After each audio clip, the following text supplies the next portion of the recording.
అందరికీ నమస్కారం. నేను మీ కొట్టే కావ్య. ఈరోజు మనతో ఉన్నారు జనసేన పార్టీ అధికార ప్రతినిధి శ్రీ కూసంపూడి శ్రీనివాస్ గారు. సార్ నమస్తే. సార్ నమస్తే అమ్మా. వైసీపీ మాజీ మంత్రి రోజా గారు సడన్గా సాక్షి మీడియా ముందు ప్రత్యక్షమైపోయి ఏడుస్తూ కూటమి నాపై కక్ష సాధింపు చర్యలు చేస్తుంది, నన్ను అవమానాలకు గురి చేస్తున్నారు, ఇది టార్గెటెడ్గా చేస్తున్నారని చెప్పిన బోర్ను వెలిపించేశారు. దానిపైన వైసీపీ సోషల్ మీడియా అంతా పెద్ద ఎత్తున విమర్శలు అయితే చేస్తున్నారు. ఏంటి సార్ అసలు ఈ డిస్కషన్ ఏంటి, ఏం జరుగుతుంది? రోజా గారు ఏంటో, ఆవిడ మాట తీరు ఏంటో ఆంధ్రప్రదేశ్ సమాజం మొత్తం తెలుసు. ఎందుకంటే ఒక మాట అనే ముందు ప్రజా జీవితంలో ఉన్నప్పుడు ఆలోచించుకోవాలి.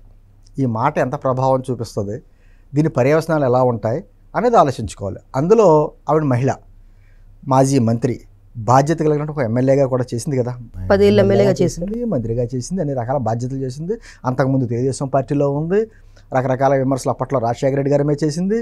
అంటే ఆమె ఏదో ఒక సంచలనం అవ్వాలి లేదా పబ్లిసిటీ రావాలి అనేటువంటి ధోరణిలో విమర్శ చేయొచ్చు, తప్పలేదు. ఎవరికైనా విమర్శ చేసే హక్కు ఉంది. కానీ చేసే విమర్శ ఎంతవరకు, అది సద్విమర్శ లేకపోతే వ్యక్తిగత విమర్శలు చేస్తున్నామా ఏంటని ఆలోచించుకోవాలి. ఈ రోజున బోరుమని ఏడ్చింది అంటున్నారు మీరు. ఏడవడానికి కలిగించినటువంటి పరిస్థితులు ఏంటి? అది స్వయంకృతాపరాధం. ఆవిడ ఏం మాట్లాడిందండి ఈ మధ్యకాలంలో? పోనీ గతంలో అన్నీ పక్కన పెడదాం, ఈ మధ్యకాలంలో ఏం మాట్లాడింది? గాల్లో గెలిచినటువంటి గాలి నా కొడుకులు అంటుంది ఎమ్మెల్యేని. నోటికి ఎంత వస్తుందో మాట్లాడాలి. మరి గాలి నా కొడుకులు అని చెప్పేసి గెలిచినటువంటి ఎమ్మెల్యేని ఆ విధంగా అంటే ఆవిడ అవమానిస్తుంది ఎమ్మెల్యేని కాదు, ఆ ఎమ్మెల్యేలు ఎన్నుకున్నటువంటి ప్రజల్ని. ప్రజలు ఎన్నుకుంటేనే కదా ఎమ్మెల్యేలు అయ్యారు. అంటే వాళ్ళు ఎన్నుకోవడం తప్ప, ప్రజా తీర్పు తప్ప ఏం మాట? కానీ మరి ఈరోజు అదే నగర ప్రజలు తన పక్షాన్ని నిలబడ్డారు అని చెప్తున్నారు. నగర ప్రజలు తన పక్షాన్ని నిలబడితే ఆవిడ ఎమ్మెల్యేగా చేసుకునేవారు కదా, ఎందుకు ఆ విధంగా పక్కన కూర్చోబెడతారు? నేను అంటుంది సరే, అక్కడ నగర ఎమ్మెల్యే గారు ఏదో అన్నారని చెప్పేసి ఆవిడ వెళ్ళి కేసు పెట్టింది. నేను ఒక గృహిణిని, లేకపోతేనేమో వెల్ యాక్ట్రెస్ని, తర్వాత మాజీ మంత్రిని. మరి ఇవన్నీ మాట్లాడేటప్పుడు గుర్తు రాలేదు నీకు? నువ్వు సాధారణ గృహిణివనో లేకపోతే ప్రఖ్యాత నటివనో మాజీ మంత్రివనో మాట్లాడేటప్పుడు ఎందుకు రాలేదు? నేను అంటుంది ఒకటమ్మా, నేను అంటుంది వైఎస్ఆర్ కాంగ్రెస్ పార్టీలో కూడా అనేక మంది మహిళలు ఉన్నారు, మహిళా నేతలు ఉన్నారు. ఎవరికే లేనట్టుగా మీ ఒక్కదాని మీద ఎందుకు టార్గెట్ అవుతున్నావు? నీ భాష నువ్వు ఖచ్చితంగా నువ్వు చాలా సున్నితమైన విషయాలు కూడా మీరు చూసుంటాం కదా. పవన్ కళ్యాణ్ గారి చిన్న కొడుకు మార్క్ బాబుకి బాగలేకపోతే ఏదో ప్రమాదం జరిగితే కూడా మీరు చేస్తున్న పిచ్చి పనుల వల్ల అతనికి దేవుడు శిక్షించాడని చెప్పని మాట్లాడి, అంటే ఒకటి కాదు నేను అంటుంది కావ్య, ఆవిడ భాష ఈరోజు ఆవిడని ఏడ్చేటువంటి పరిస్థితి తీసుకొచ్చింది. ఏమంటుంది ఇవాళ పేపర్లో, వాళ్ళ సాక్షి పేపర్లో రాశారు, ఆవిడని ఏదో నగర ఎమ్మెల్యే గారు ఏదో అన్నారు, అటువంటి మాటలు సభ్య సమాజం తలదించుకోవాలి, ఆయన్ని శిక్షించాలి అనేటువంటిది ఒక 6 నటీమణులు ఆవిడకి సపోర్ట్ చేస్తా మాట్లాడినటువంటి ఇప్పుడు ఈరోజు పేపర్లో వచ్చింది. సరే, ఆ 6 నటీమణులను మనం అడుగుదాం. మరి మీరు చెప్పుండొచ్చుగా, అమ్మ నువ్వు ప్రజా జీవితంలో ఉన్నావు, ఒకప్పుడు నటివై ఉండొచ్చు, మా తోటి సహనటివై ఉండొచ్చు, కానీ నువ్వు ప్రజా జీవితంలో ఉన్నప్పుడు నీ భాష మార్చుకోకపోతే నువ్వు చాలా పర్యవసనాలు అనుభవించాల్సి వస్తుందని చెప్పి ఈ 6 చెప్పుండుంటే ఆ రోజున ఈరోజు ఈ పరిస్థితి వచ్చేది కాదు. నేను అంటుంది అంటే చిన్నగా ఉదాహరణగానే చెప్తున్నానమ్మా. నేను అంటుంది ఆవిడ ఏం మాట్లాడేసిందో రకరకాల వాక్యాలు. 45 ఏళ్ల టైం నేను పవన్ కళ్యాణ్ ఛాలెంజ్ చేస్తున్నా, నీకు ఇప్పటికే 55 ఏళ్ళు వచ్చింది గాడిదికి వచ్చినట్టు, నీకు ఇంకా 45 ఏళ్ల టైం ఇస్తున్నా, అంటే జీవితకాలం ఇస్తున్నా. జగన్ సార్ చిటికెన వేల మీద ఉన్న వెంట్రుకలు కూడా నువ్వు పీకలేవని నేను చెప్తున్నా. ఏమంటుందండి పవన్ కళ్యాణ్ గారిని? వయసు వచ్చిందంట, 55 ఏళ్ళు వచ్చినాయి అంట. ఈ ఆవిడ ఏమన్నా చిన్నపిల్ల బాలాకుమారి ఈవిడి అని అంటుంది. 12 దాటి 13 వచ్చినాయా, 13 దాటి 12 వచ్చినాయా, ఏదో బాలాకుమారిలాగా నిన్న కాక మనం పుట్టినట్టు ఆవిడ ఆ ఇష్టం వచ్చినట్టు మాట్లాడేస్తుంది. ఇదని కాదు, చంద్రబాబు గారిని కావచ్చు, లోకేష్ గారిని కావచ్చు, పప్పు అనేసి ఇలా లోకేష్ గారిని మాట్లాడే విధానం కావచ్చు, చంద్రబాబు గారి వయసు గురించి మాట్లాడిన విధానం కావచ్చు, ఇవన్నీ కూడా ఒకటి వెనకాల ఒకటి పాపాలు మూట కట్టుకుని ఈరోజు పరిసరం అనిపిస్తుంది ఆమె. సో వైసీపీ నేతలు చాలా మంది మహిళా నేతలు ఉన్నారు, ఆమె వైఖరి వల్లే ఆమె ఇబ్బంది పడతారు. ఖచ్చితంగా ఎలా వస్తుందంటే ఏదైనా సరే అమ్మ, ఇప్పుడు అధికారంలో ఉండొచ్చు, ప్రతిపక్షంలో ఉండొచ్చు, రాజకీయాల్లో భాష చాలా ఇంపార్టెంట్. ఈరోజు వైఎస్ఆర్ కాంగ్రెస్ పార్టీకి సంబంధించిన నాయకులందరినీ కూడా మనం వేలెట్టి చూపిస్తున్నామంటే వాళ్ళ భాష, వాళ్ళ అసెంబ్లీలో మాట్లాడిన భాషకే కనీసం అసెంబ్లీ సమావేశాలు చూడడానికి కూడా సిగ్గుపడేటువంటి పరిస్థితులు ఏర్పడ్డాయి. అప్పుడు కొడాలని ఏం మాట్లాడేవాడు, పేరుని ఏం మాట్లాడుతున్నాడు, ఈ రోజుకి కూడా ఆ భాష. నేను అంటుంది వీళ్ళందరూ కూడా అంటే వాళ్ళ నాయకుడికి అదే భాష నచ్చుతుంది. మొన్న ఈ మధ్య మనం చూసాం ప్రసన్న కుమార్ రెడ్డి గారి వ్యాఖ్యలు కూడా ఆయన సమర్థించేలా. మరి రోజా గారు మహిళలను ఈ విధంగా మాట్లాడకూడదు అని చెప్పేసి కేసు పెట్టింది. మరి ప్రసన్న కుమార్ రెడ్డి గారి మీద కేసు పెట్టాలి కదా. అంటే వీళ్ళ పార్టీలో ఉన్న వాళ్ళే మహిళల, మీరే మహిళ, రాష్ట్రంలో ఇంకా మహిళలు కాదు, వేరే పార్టీలో ఉన్న వాళ్ళు కూడా మహిళలు కాదు, అంటే ఇది రోజా గారి విషయంలో అయితే ఆవిడ మొదటి నుంచి కూడా రోజా గురించి మీకు ఇప్పుడు తెలుసు. నాకు ఆవిడ సినిమా ప్రస్థానం ప్రారంభించిన రోజు నుంచి తెలుసు. నాకు సినీ రంగంతో ఎంతో కొంత పరిచయాలు ఉన్నాయి. ఆ రోజు మొట్టమొదటి షూటింగ్లో రాజమండ్రిలో అప్పుడు చేసినప్పుడు కూడా దగ్గర నుంచి చూశాను నేను అమ్మాయిని. ఆ అమ్మాయి ప్రవర్తన మొదటి నుంచి తెలుసు.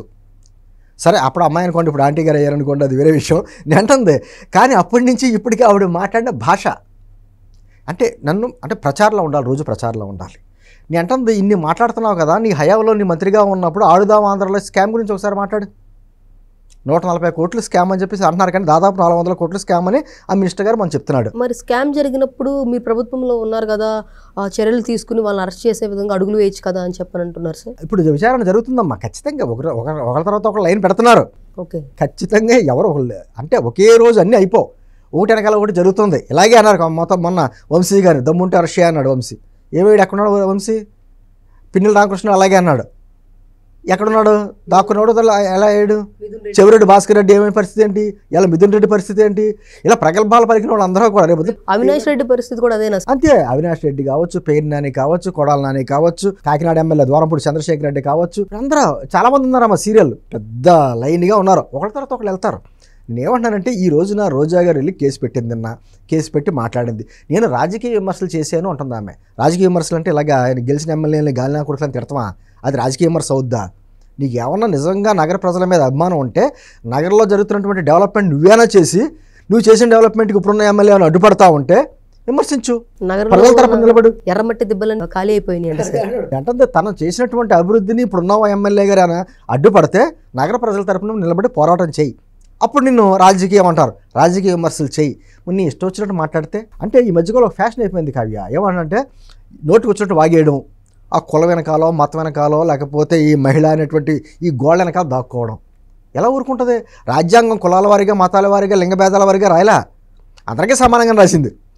అంటే ఈ రోజున రోజా గారు అదే ప్రత్యేకించి ఎందుకు చెప్తున్నానంటే రోజా గారు ఏడవడానికి గల కారణం ప్రతిపక్ష పార్టీ వాళ్ళ నాయకులే కాదు, ఆవిడ స్వయం కృతాపరాధం అనే. నేను ఒక వీడియో ఏదో చెప్పాను, కానీ ఎన్ని వీడియోలు కుప్పలు తెప్పలుగా వస్తాయి సోషల్ మీడియాలో, మన యూట్యూబ్లో చూస్తే. గతంలో కూడా మనం చూసాము, మేము ఎస్సీ ఎస్టీలం కాదు దూరంగా ఉంటానికి అని చెప్పని మాట్లాడు. అసెంబ్లీలో కూడా అంటే తన యొక్క హావభావాలతో ప్రత్యర్థుల్ని ఎక్కిరించడం, వెళ్తే నేనంటుంది మురికి వ్యాఖ్యలు మాట్లాడితే ఈ మధ్యన వచ్చింది పదం వచ్చింది చూసారు, మురికి వ్యాఖ్యలు అంటారు. ఇప్పుడు ఈ గాలినా కొడుకులు అని చెప్పేసి గెలిచిన ఎమ్మెల్యేని అంటుంది, అందులో మురికి రోజా అంటున్నారు. నువ్వు నీ మీద ఉన్నటువంటి మురికిని అందరికీ అంటిస్తున్నావు. అంటే అందరికీ అంటించే, ఒంటి మీద పడ్డ బురదను అందరికీ అంటించే జంతువు అంటే మనందరికీ తెలుసు. ఆ విధంగా నీ ప్రవర్తన ఉంటుంది. మేము అనలేకపోతున్నాం. ఏదైనా సరే మనం మాట్లాడితే మా జనసేన పార్టీలో అమ్మా ఎటువంటిది ఏదైనా సరే మహిళల్ని ఏమన్నా అంటే మా అధ్యక్షుడు ఒప్పుకోడు. అది ఎంత సీనియర్ నాయకుడైనా ఎటువంటి వ్యక్తి అయినా ఖచ్చితంగా చర్యలు ఉంటాయి. ఇప్పుడు చంద్రబాబు గారు చూడండి, గెలిచినటువంటి ఎమ్మెల్యే ఒక మహిళని ఏదో అన్నా అని చెప్పేసి పార్టీని సస్పెండ్ చేశారు ఆయన. అదేవిధంగా సోషల్ మీడియాలోకి వచ్చిన, యూట్యూబ్లోకి వచ్చిన ఒక వ్యక్తి జగన్మోహన్ రెడ్డి గారి భార్యని ఏదో మాట్లాడన్నారని ఆ అబ్బాయిని పార్టీని సస్పెండ్ చేశారు, అరెస్ట్ చేశారు. నేనంటుంది జగన్మోహన్ రెడ్డి ఎప్పుడైనా ఇటువంటి మాటలు మాట్లాడే వ్యక్తుల్ని విమర్శించడం కానీ తప్పు అని చెప్పడం జరిగిందా? పైగా ఆయన సంతోషిస్తాడు, ముసిముసి నవ్వుకుంటాడు. అసెంబ్లీలోనే చూసాం. ఈరోజు రోజా గారు కానీ ఈ పేరు నాని కొడాల లాంటి వాళ్ళు రెచ్చిపోవడానికి కారణం ఏంటంటే వాళ్ళ నాయకుడికి ఆ భాష ఇష్టం. ఉన్నవాళ్ళు శ్రీదేవి గారు కూడా రీసెంట్గా చెప్పారు కదా సార్, అంటే వీళ్ళ స్క్రిప్ట్ మొత్తం కూడా వీళ్ళెవరు మాట్లాడరండి, పైనుండే వస్తుందంటే. సో ఇది మొత్తం ఆయన సభలో చూసారా, పక్క నుంచి మన ఒక ఆయన సీనియర్ నేత ఉమ్మారెడ్డి వెంకటేశ్వర గారు వచ్చి జగన్మోహన్ రెడ్డి గారు తిట్టమన్నారు అని చెప్తున్నాడు. అంటే తిట్టాలి, ప్రతిరోజు విమర్శించాలి. సరే విమర్శించడం తిట్టడం వేరే ఉంటాయి, కామన్ సహజంగానే ఉంటాయి. మా పవన్ కళ్యాణ్ గారు అంటూ ఉంటాడు, రాజకీయాల్లో ఉన్నప్పుడు ఖచ్చితంగా నన్ను కూడా విమర్శిస్తారు, విమర్శలు ఉంటాయి. కానీ వాళ్ళు విమర్శించిన భాషలో మనం విమర్శిస్తే వాళ్ళకి మనకి తేడా లేదు అని ఎందుకు మాట్లాడతారంటే, మనకి సమాజం పట్ల రాజకీయాల పట్ల ఒక పవిత్రంగా చూసేటప్పుడు ఆ భాష మనకు రాదు, మనం విధానపరంగా విమర్శిస్తాం. అటువంటిది విమర్శలు అక్కడ ఉండవు. జగన్మోహన్ రెడ్డి గారు ప్రేరేపించడం వల్లనే వీళ్ళందరూ ఇలా తయారయ్యారు. నేనంటుంది ఖచ్చితంగా రోజా గారు బహిరంగ ప్రదేశాల్లో తిరగడానికి కూడా భయపడేటువంటి పరిస్థితులు ఆమెకే వస్తున్నాయి. ఎందుకు వస్తున్నాయంటే చూస్తూ ఉంటే మహిళలు ఊరుకోరు. ఇప్పుడు కేసులు పెట్టచ్చు, పెట్టకపోవచ్చు, శిక్షించవచ్చు, శిక్షించకపోవచ్చు, కానీ సమాజం శిక్షిస్తుంది ఎప్పుడో చోట. సో మహిళలు అయితే ఏమైనా చేయొచ్చు అనే దానికి ఇది ఒక అడ్డుకట్ట. అంతే. ఇప్పుడు చూస్తా ఊరుకోరు కదా, నువ్వు మహిళవేంటి, నువ్వు మాట్లాడే భాష ఏంటి, నీ భాషని నీ ఇంట్లో వాళ్ళు యాక్సెప్ట్ చేస్తారో కానీ మా ఇళ్లలో వాళ్ళు యాక్సెప్ట్ చేయరు అని సమాజంలో ఉన్న మహిళలే తిరగబడతారు.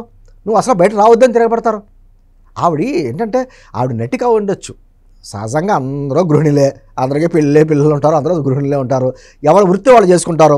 ఆవిడ వృత్తి నటి చేసుకుంది, ఆవిడ వృత్తి మీద ఎప్పుడు మనం కామెంట్ చేయలేదే. రాజకీయాల్లో ఉన్నారు, ఎమ్మెల్యేగా చేశారు, మంత్రిగా చేశారు, బాధ్యతలు చేశారు. గతంలో తెలుగుదేశంలో ఉన్నప్పుడు రాజశేఖర రెడ్డి గారు నిన్ను మాట్లాడింది ఆమె. కానీ నిన్న కూడా అన్నారు కదా సార్, అంటే నటిగా ఇప్పుడు పవన్ కళ్యాణ్ ఒక యాక్టర్, మరి ఆయన బయటకు వచ్చి డ్యాన్స్ చేస్తే ట్రోల్స్ ఉండవు, నేను వచ్చి బయటకు వచ్చి డ్యాన్స్ చేయకూడదా, అది తప్ప? అంటే డ్యాన్స్ చేసే విధానం కూడా కొన్ని ఉంటాయమ్మా. ఇప్పుడు ఆయన సినిమాల్లోనూ డ్యాన్స్ చేస్తున్నాడు తప్ప ఈ బయటకు వచ్చి బహిరంగ సభల్లోని లేకపోతేనేమో అసెంబ్లీలోని లేదా వేరే చోట్ల ఆయన డ్యాన్సులు చేయడు. ఆయనకి ఎక్కడ అడ్డు ఉండాలో, ఎక్కడ ఏం చేయాలని నాకు బాగా తెలుసు. ఆయనకి నీతులు చెప్పేంత స్థితి, ఆ స్థాయి ఈవిడికి లేదు. నేనంటే ఖచ్చితంగా ఎప్పటికైనా ఆవిడ భాషను మార్చుకోకపోతే మాత్రం ఇబ్బంది పడేది ఆవిడే. ఈవిడ వచ్చి ఈ రోజున ఏదో చట్టం ముందు ఏదో కేసులు పెట్టి అది పెట్టి నన్ను ఇలా అన్నారు అని, లేదా వాళ్ళకి సంబంధించినటువంటి ఛానల్లో కూర్చుని వలవలా ఏడిస్తే ఎవరో జాలిపట్ల. విచిత్రం ఏంటంటే ఒక సమయం వచ్చేటప్పటికి మనం చూసి ఎవరు జాలిపడరు, ఇంకా మన పొరపాటు శిక్ష అని చెప్పని కామెంట్స్ వస్తున్నాయి, నవ్వుకుంటున్నారు. ఆఖరికి వైఎస్ఆర్ కాంగ్రెస్ పార్టీలో ఉన్న నాయకులు కూడా నవ్వుకుంటున్నారు. మేమే మాట్లాడట్లేదు, మగవాళ్ళ ఉండి రాజకీయాల్లో ఉండి కూడా మేమే కొన్ని సందర్భాల్లో కంట్రోల్లో ఉంటున్నాం, నువ్వెలా మాట్లాడుతున్నావు, నువ్వెలా మహిళ అవుతావు అని వాళ్ళే నవ్వుకుంటారు. కాకపోతే ఏంటంటే వాళ్ళ ఛానల్లో కొంచెం హైప్ క్రియేట్ చేయడానికి ఈ 6 ఎవరో నటిమణులు వచ్చి బయటకు వచ్చి మాట్లాడడానికి, వాళ్ళ బయటకు వచ్చి అక్కడ వాళ్ళు మాట్లాడినట్టు ఏదో వేశారు. వాళ్ళు అక్కడెక్కడ వీడియో కానీ ఏది రిలీజ్ చేయాల. అంటే గతంలో చేశారు కదా సార్, అంటే రాధికా గారు కానీ లేకపోతే ఏమంటారంటే సాటి నటిగా ఆవిడకైనా ఇబ్బంది కలిగితే ఖచ్చితంగా మాట్లాడతారు. కాకపోతే వాళ్ళు కూడా కొంచెం నువ్వు కూడా జాగ్రత్తగా ఉండాలమ్మా. వాళ్ళకి మీరు ఇప్పుడు ఏదైతే 6 ఉన్నారో 6 కూడా ఈవిడ మాట్లాడిన గతంలో మాట్లాడిన మాటలని వీడియోలు పంపాలి. ఒకసారి పంపితే పాపం వాళ్ళకి పూర్తిగా తెలుగు రాదు. 6 కూడా కొంచెం తమిళ తెలుగు మిక్సింగ్లో ఉంటారు, కొంతమంది హిందీ నటిమణులు ఉన్నారు, వాళ్ళకి పూర్తిగా తెలియదు. ఇక్కడ రాజకీయం ఇక్కడ జరుగుతున్న పరిణామాలన్నీ కూడా ఆ వీడియోని చేసి ఒక వీడియో క్రియేట్ చేసి 6 పంపించి వీటిని మీరు సమర్థిస్తే ఓకే మేము కూడా యాక్సెప్ట్ చేస్తామని అంటే అప్పుడు ఏమంటారు చూడాలి మనం. కాకపోతే ఏంటంటే సినిమా రంగంలో ఉంది కాబట్టి ఆవిడని ఇలా దుర్భాషలు ఆడాడు అనే మాట బయటకు వచ్చిన వెంటనే సినిమా రంగంలో ఉంటే మమ్మల్ని చులకనగా చూస్తారా అని చెప్పేసి వాళ్ళు సమర్థించారు. అంతే తప్ప రోజా గారు వ్యాఖ్యలు సమర్థించట్లా. సో తేడా అనేది వాళ్ళకైతే తెలియాలి. రోజా గారు మాట్లాడే ప్రతిదాన్ని ఏదో సమర్థించేస్తున్నట్టు వాళ్ళు పేపర్లో అయితే ఐటమ్ కింద రాసుకున్నారు. కానీ ఖచ్చితంగా ఏంటంటే రోజా గారు ఆవిడ మాటలే ఆవిడ నాశనం చేస్తాయి. ఆవిడ రాజకీయ భవిష్యత్తుని నాశనం చేసుకునేది ఆమె స్వయం కృతాపరాధం. ఆవిడ వల్ల ఆవిడ జీవితం నాశనం అవుద్ది. Okay, thank you sir.